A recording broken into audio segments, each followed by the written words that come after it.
Assalamu alaikum to everyone, students. How are you? I hope you all are fine. So students, matrices का chapter हमारा continue था और आज हमें multiplication सीखना है स्टूडेंट्स।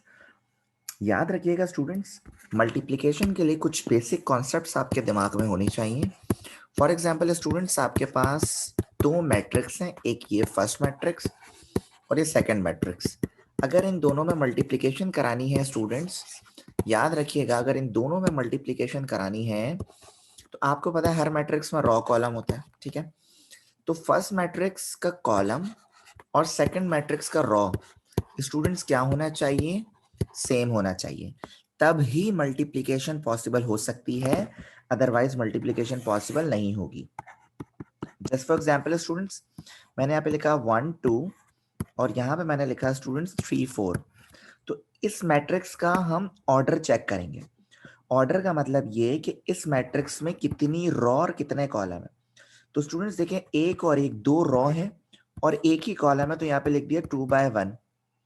इसी तरह स्टूडेंट्स यहाँ पे दो रॉ है, एक कॉलम है, तो यहाँ पे आपने लिख दिया 2/1। तो स्टूडेंट्स आप देखें, क्या इसका कॉलम और इसका रॉ सेम है? नहीं। तो आप इसके आंसर के आगे क्या लिख देंगे स्टूडेंट्स? नॉट पॉसिबल लिख देंगे। क्या लिख देंगे बेटा? नॉट पॉसिबल लिख देंगे आप इसके आंसर में। इसी तरह स्टूडेंट्स और कुछ एग्जाम्पल लेते हैं। फॉर एग्जाम्पल स्टूडेंट्स, यहाँ पे लिखा हमने 2 3, यहाँ पे लिख दिया स्टूडेंट्स हमने 4 5 6, ठीक है। अब देखें इसका ऑर्डर ऑफ मैट्रिक्स क्या है सर? 1 रॉ है, 2 कॉलम है, ये तो 1/2 का है। सर इसमें 1 2 3 3 रॉ है और 1 कॉलम है, तो सर ये और ये सेम नहीं आ रहा। तो बेटा इसके आंसर में भी आप क्या लिख देंगे?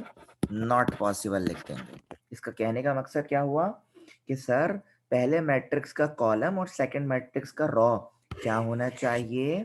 सेम होना चाहिए, तभी हमारी मल्टीप्लिकेशन पॉसिबल हो सकती है, अदरवाइज नहीं हो सकती। अब स्टूडेंट्स हम बकायदा एक्सरसाइज स्टार्ट कर रहे हैं, एक्सरसाइज 7.3, क्योंकि 7.1 और 7.2 में स्टूडेंट्स बेसिक्स हैं जो मैं आपको तकरीबन बता चुका हूं। कुछ बेसिक जब मैं आपकी एमसीक्यूज की तैयारी कराऊंगा तो उसमें बात करेंगे। तो 7.3 में स्टूडेंट्स आपके पास जो क्वेश्चन दिया हुआ है उसमें लिखा हुआ है कंप्यूट द प्रोडक्ट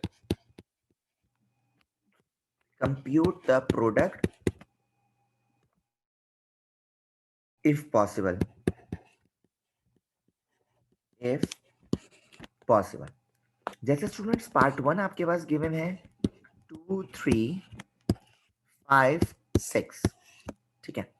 तो स्टूडेंट्स अगर हम इसको सॉल्व करें तो सबसे पहले इसका ऑर्डर ऑफ मैट्रिक्स देखेंगे। यहाँ पे लिखा 2 3, यहाँ पे लिखा 5 6। तो स्टूडेंट्स इसका ऑर्डर ऑफ मैट्रिक्स देते हैं, कितनी रॉ है सर? एक ही रॉ है, दो कॉलम है, तो सर ये हो जाएगा 1/2। सर इसमें सर दो रॉ है, इसमें क्या है? दो रॉ है और एक ही कॉलम है, तो सर ये 2/1।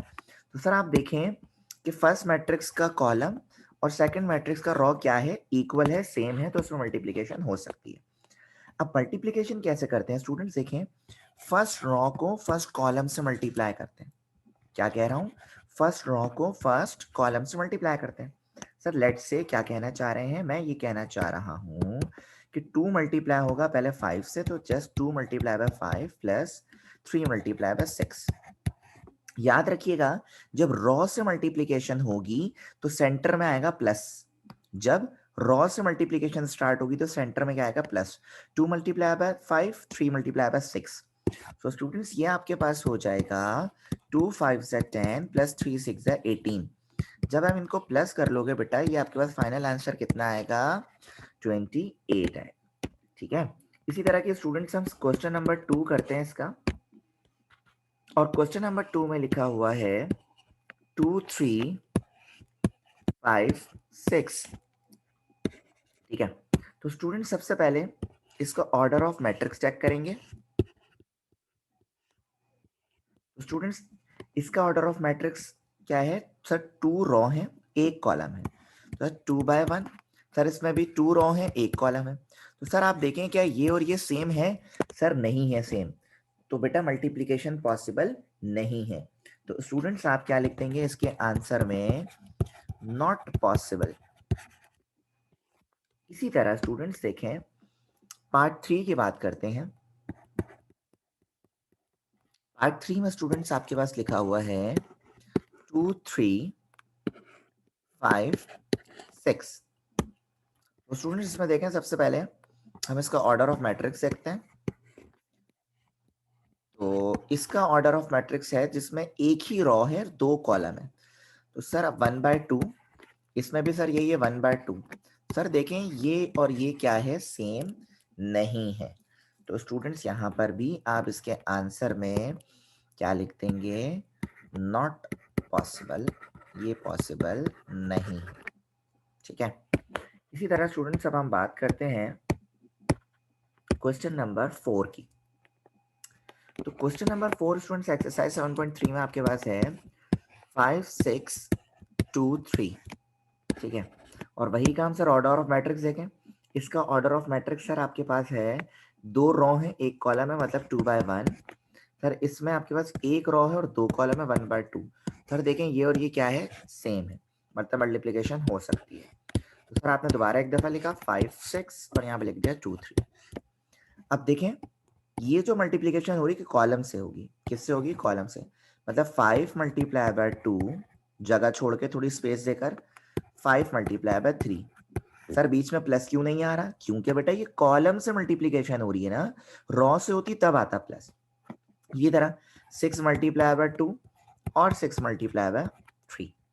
तो स्टूडेंट्स ये हो जाएगा 10 15 12 और 18। ये रहा आपका स्टूडेंट्स आंसर। इसी तरह स्टूडेंट्स अगर मैं पार्ट 5 की बात करता हूं आपसे, तो पार्ट 5 में 1 2 और यहाँ पे है 3 7 2 8। सही है। तो स्टूडेंट्स देखें यहाँ पर आपने करना कुछ इस तरह है। सर ऑर्डर ऑफ मैट्रिक्स देखेंगे। सर ऑर्डर ऑफ मैट्रिक्स देखें, इसका क्या है ऑर्डर ऑफ मैट्रिक्स। सर 2 रो है, 1 कॉलम है, तो 2/1। सर इसमें 2 रो है, ये देखो 2 रो है और सर 2 ही कॉलम है, तो 2 × 2। सर देखें ये और ये सेम नहीं आ रहा। सर सेम नहीं होता तो हम आंसर में लिख देते हैं नॉट पॉसिबल। ठीक है। इसी तरह सर अगर हम पार्ट 6 की बात करते हैं, तो पार्ट 6 में लिखा हुआ है 3 7 2 8 1 2। सर मल्टीप्लाई हो रहा है तो ऑर्डर ऑफ मैट्रिक्स देखना तो लाजिम है। सर इसमें 2 रो है, 2 कॉलम है। सर इसमें 2 रो है, 1 कॉलम। सर देखें ये और ये क्या हो रहा है, सेम। सर मल्टीप्लिकेशन हो सकती है। तो 3 7 2 8, इसी तरह 1 और 2। सर देखें अब रॉ से मल्टीप्लिकेशन हो रही है, तो सर फर्स्ट रॉ को फर्स्ट कॉलम से 3 × 1 + 2 × 2। नीचे आ जाओ, सेकंड रॉ को फर्स्ट कॉलम से, मतलब फर्स्ट एलिमेंट फर्स्ट से होता है, सेकंड सेकंड से होता है। 7 × 1 + 8 × 2। So students 3 1s are 3, 2 2s are 4, 7 1s are 7 plus 8 2s are 16। तो सर आपके पास जो फाइनल आंसर आ रहा है 7 और ये रहा 23, ये रहा आपका स्टूडेंट्स आंसर। इसी तरह स्टूडेंट्स अब बात करते हैं क्वेश्चन नंबर 7 पे। अब तो आपके लिए आसान होगा, सिर्फ कॉन्सेप्ट समझना था। 3 4 2 1 और 0 1 1 0। सही। तो स्टूडेंट सबसे पहले देखेंगे कि इसका ऑर्डर ऑफ मैट्रिक्स क्या है। सर इसका भी 2/2 है और इसका भी 2/2 है, मतलब 2 रो 2 कॉलम। और सर ये और ये क्या है, सेम। तो आप इसमें मल्टीप्लिकेशन कर सकते हैं 3 4 2 1 0 1 1 0। सर देखें मल्टीप्लाई होगा, फर्स्ट रो को पहले फर्स्ट कॉलम से करेंगे, मतलब फर्स्ट एलिमेंट को पहले फर्स्ट एलिमेंट से करेंगे। 3 × 0 प्लस फिर सेकंड को इसके सेकंड से 2 × 1, फिर थोड़ी सी स्पेस छोड़ेंगे, फर्स्ट रो को सेकंड कॉलम से करेंगे। फर्स्ट फर्स्ट से मतलब 3 × 1 प्लस सेकंड इसके सेकंड से, मतलब 2 × 0। इसी तरह सेकंड रो को फिर फर्स्ट कॉलम से करेंगे, तो 4 × 0 प्लस 1 × 1, 4 × 1 प्लस 1 × 0। तो स्टूडेंट्स देखें 3 0s are 0, 2 1s are 2, 3 1s are 3, 2 0s are 0, 4 0s are 0, 1 1s are 1, 4 1s are 4, 1 0s are 0। तो स्टूडेंट्स आप देख सकते हैं सिर्फ आपने प्लस करना है। 0 + 2 हो जाएगा 2, 3 + 0 हो जाएगा 3, 0 + 1 हो जाएगा 1 और 4 प्लस 0 हो जाएगा 4। That's it, this is your answer. ठीक है,